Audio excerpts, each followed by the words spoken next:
Welcome everyone once again, and in continuation of our experiences and preparedness series, today we have a very interesting business with us. We have uh, Rashri Polyfilms and his promoter, Mr. Ram Sarup, is here with us. Welcome, Mr. Ram Sarup. Thank you, Deepak. Thank you, Rachna. Good And afternoon. yeah, good afternoon. And we also have Rachna representing NSE. Welcome, Rachna. Welcome. Thank you so much and welcome Ji Ram Swarup ji. Thank you, Rachna ji. Yeah.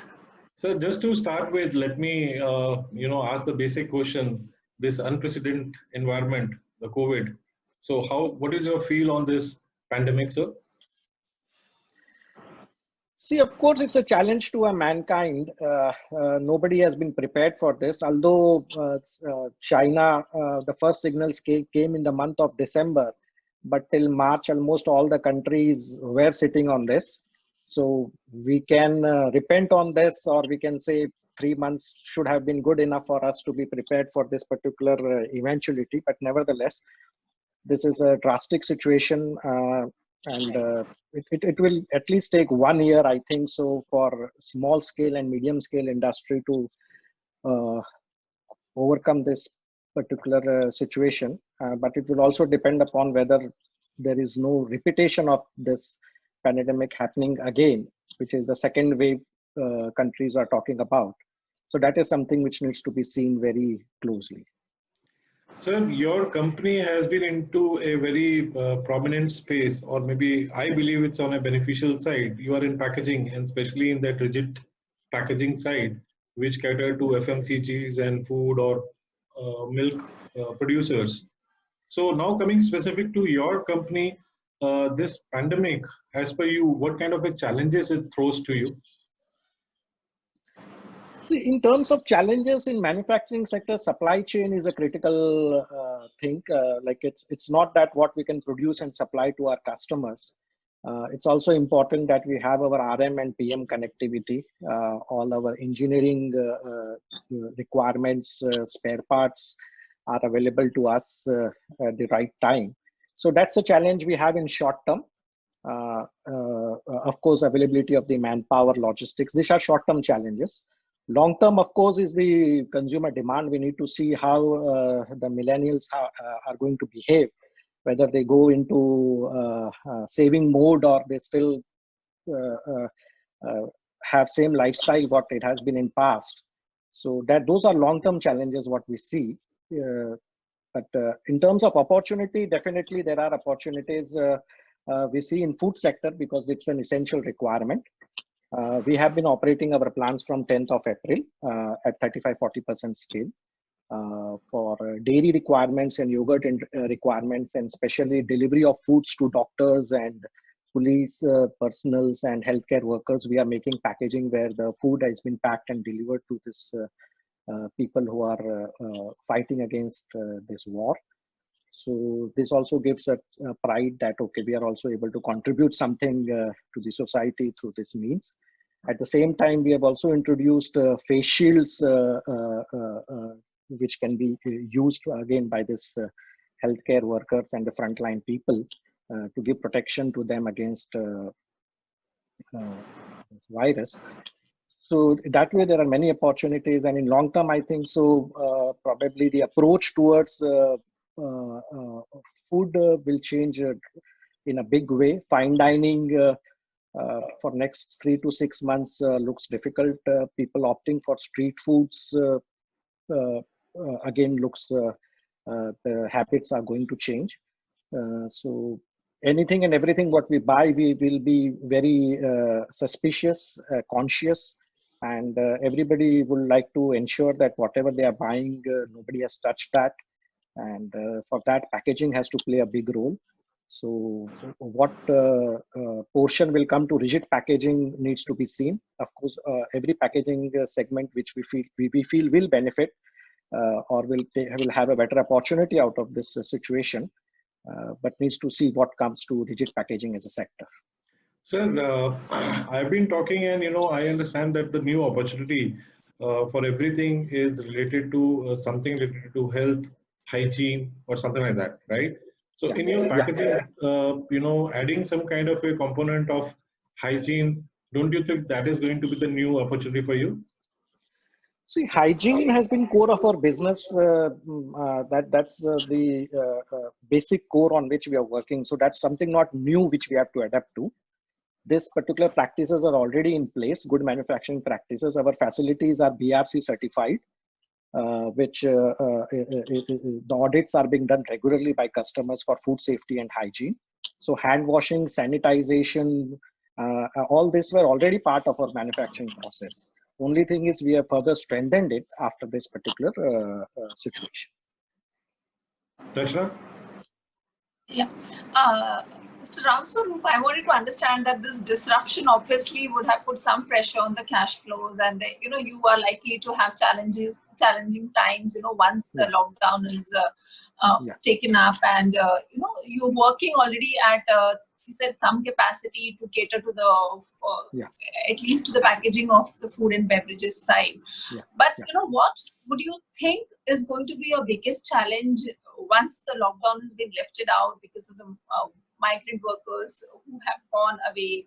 Getting them would be a challenge, or your supply chain is going to be disrupted. What do you think is going to be your biggest challenge, and what is your planning to ensure there's a business continuity in your operations? Supply chain, I said, will be a short-term phenomena. Of course, migrant labor again seems to be a short-term phenomena, 3 to 6 months. But what we see as a long-term is the consumer behavior, how they are going to behave in long-term. Like, because if they go into saving mode and people are not going to spend money, so that's going to be a cascading effect, and the demand will go down drastically. That's what we see as the biggest challenge. Fortunately, we are into category of food, so we don't see a very big impact as such coming on us on the demand side also, apart from being short term. For the cash flows, of course, there are going to be again issues, but we are working on it, like reducing our inventory level, requesting our customers, since fortunately we are dealing with FMCGs, which are big companies. They have an access to big funds, so we are requesting them to reduce the credit period cycle from normally, which is 30 to 60 days, to 7 days and 10 days. We are also getting support from the banks. They are approaching us that in case we need some additional facilities, they are ready to give those additional facilities to us. So I think so all these measures which are going to happen, small measures everywhere, like reducing our inventory, planning it in a much better way, reducing the credit cycle, and if required, some additional benefits from the bank, we should be able to I think so able to resolve this particular issues of cash flows also. Okay, sure. Thank you. Well, as far as I understand your balance sheet, you are not a much leveraged balance sheet. I think your debt equity is very minimum. There is hardly any long-term loans. Yes. And even on short-term side, there is not much of availment of the short-term borrowings.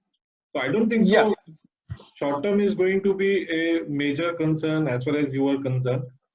My another very interesting question I would like to know that it has been observed that during this lockdown period, there has been a spurt in FMCG volumes. People tend to hoard the goods at home. They buy more than extra what they needed, right? Does it directly or indirectly affected your demand or inventories? Basically, the products what we make is mostly like dairy based products which are perishable, so there people cannot hold much of material even if they wish to, because as I said, like FMCG for the flexible industry will be the major advantage they will be having over here, like dry products like tea or maybe sugar or pulses, grains. This are something which generally is being flexible packaging is being used for this kind of products. But what we see can be a new trend is basically ready to eat meals, which we are working with one of the big companies in India, which will be launched very soon. So the trends can change where people don't want to go out to have their food, or if you have visitors in your office. So probably you have something which you can microwave and you can use the food in your office. You can avoid traveling, going out. So these are the trends or behavioral changes which we foresee to happen in next 3 to 6 months of time. So this will give us an opportunity. Fruits definitely is a big sector which leads good packaging, because a lot of fruits is being wasted because of the lack of packaging. At the same time, now with people getting conscious, nobody wants it to be touched by other people before they buy it. So there also we see a good opportunity where a lot of packaging, rigid packaging will have to play a role. Sir, well said. I think it was very useful to understand your business and the challenges, what you foresee, and your preparedness over it. But finally, I would like to have some of your, mind and time both in just sharing your expertise to share your experience for preparedness with the other entrepreneurs. What do you suggest in this kind of a environment? See, what the immediate thing is, what you need to do is that you need to give comfort to your people who are working in the factory. So the first thing what we have done is we have insured everybody before government announcing to make any insurance mandatory. We have given them both medical cover as well as death cover if anything happens specifically due to COVID. Apart from, there are other policies which are already in place. So, so that is something which we have immediately taken as an action. Secondly, like whatever measures the government have insisted to be followed, I think so that has to be done religiously. It is something like in India, we go to temple, we remove our shoes, we wash our hands. This is something which has gone right from our childhood. So I think so this is something everybody will adapt to now, that sanitizing their hands, maintaining social distancing, washing their hands at regular intervals. This is something which has to go into our minds, like as we go to our religious places. So this has to be adapted and has to be followed religiously. That is what I could say. Rachna, anything from you? No, nothing. Thank you so much. I think it was a good chat with you, sir, and a very good perspective on your business and overall on the environment and the experience shared. With this, I say thank you very much for being with us. Thank you very much, sir. Thank you. Thank you. Thank you very much. Thanks.